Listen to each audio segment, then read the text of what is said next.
पहले का आदमी ईमानदारी से जीवन जीता था।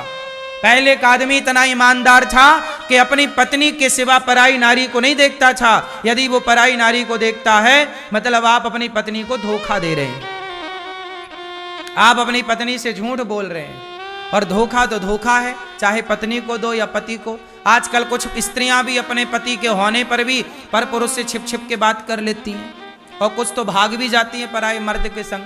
कुछ कुछ ये भी देखने को मिलता है। तो ये क्या है? धोखा है। ऐसे धोखेबाजों को भगवान मिल जाएंगे, इन्हें करोड़ों जन्म अभी और लेने पड़ेंगे। इसलिए कहता हूं आप जीवन को ऐसा जियो कि आपके जीते जी आपको ऐसा फील हो कि मैं बैकुंठ में हूं, और जो यहां बैकुंठ में वो वहां भी बैकुंठ। फिर तुम्हारी दुर्गति नहीं होगी, सदगति होगी। आज्ञा का पालन। क्यों मैया? ईश्वर की आज्ञा क्या है? पति कौन होता है? बोलो। पति भगवान है।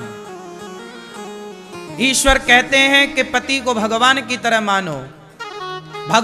ईश्वर कहते हैं कि पत्नी को देवी की तरह सम्मानित करो। यत्र नार्यस्तु पूज्यन्ते। आप अपनी पत्नी को थप्पड़ मार रहे हैं, आप अपनी पत्नी को मार रहे हैं, इसका मतलब आप ईश्वर की आज्ञा का उल्लंघन कर रहे हैं। कहीं ये आज्ञा नहीं है कि आप अपनी पत्नी को मारो। मारने का अधिकार नहीं है आपको।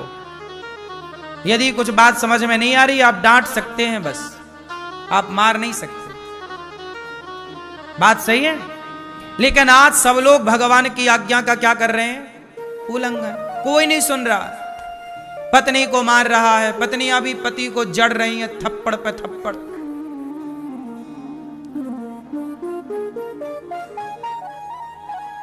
एक दूसरे से कोई कम नहीं। कोई आजकल बेटा अपनी मां को मार रहा है, बेटा अपने बाप पे हाथ उठा रहा है, छोटा भाई बड़े भाई को मार रहा है, बड़ा भाई छोटे भाई का मर्डर ही कर दे रहा है।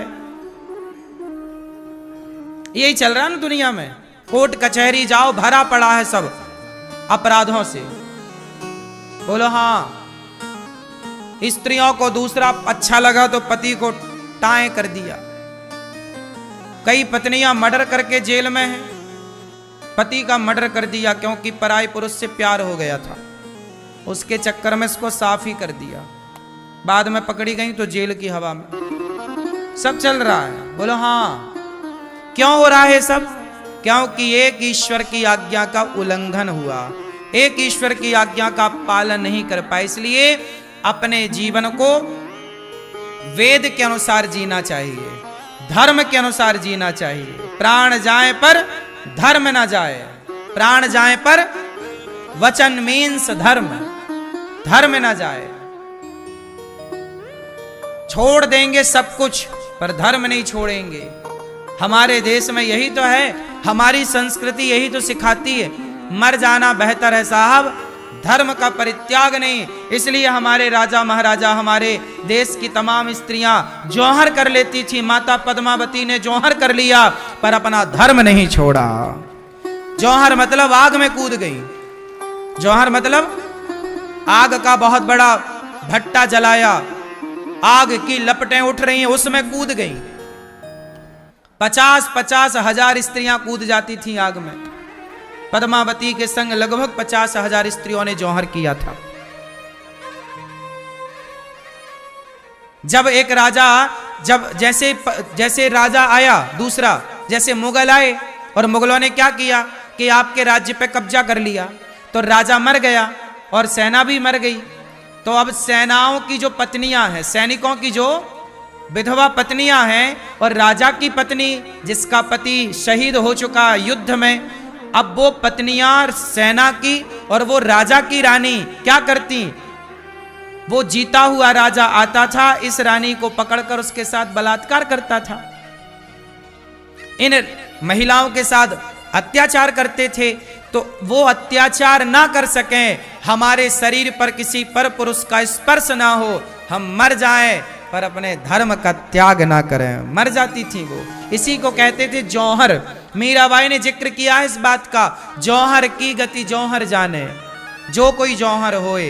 हैरी मैं तो प्रेम दीवानी, मेरो दर्द न जाने कोई। ये मीराबाई ने पदों में गाया है। जौहर की बात मीराबाई ने भी, मीराबाई के जमाने में जौहर था, उस समय वही कालखंड था जब देश गुलाम था, मुगलों के अधीन था, चारों तरफ युद्ध ही युद्ध चल रहे थे। आज का भारत फिर भी उस समय के भारत से अच्छा है। उस समय युद्ध ही युद्ध था, चारों तरफ खून की नदियां थी, लेकिन उस समय तलवार की नोक गर्दन में थी, लेकिन लोग मर गए पर धर्मांतरण नहीं किया, धर्म को नहीं छोड़ा, अपने धर्म से इतना प्यार था। और आज सब सुविधाएं होने पर भी आदमी 1000-2000 में धर्म छोड़ने को तैयार है। गांव के गांव धर्मांतरण की आग में जल रहे हैं इस देश में। बोलो हाँ। मुगल तलवार के नोक में जितना धर्मांतरण ना करा पाए, आज आजाद भारत में उससे ज्यादा धर्मांतरण पैसों के बल पे हो रहा है। बोलो हाँ। ये बड़ी विडंबना है। ये इसलिए हुआ क्योंकि आप अपने बच्चों को धर्मात्मा ना बना पाए, धर्म का पाठ ना पढ़ा पाए, बता ना पाए कि धर्म की वैल्यू क्या है, धर्म की कीमत क्या है। स्वधर्मे निधनम श्रेयः पर धर्मो भयावह, गीता में भगवान कहते हैं। धर्म बड़ी चीज है साहब, धर्म ही चला गया तो हम बचे किस काम के।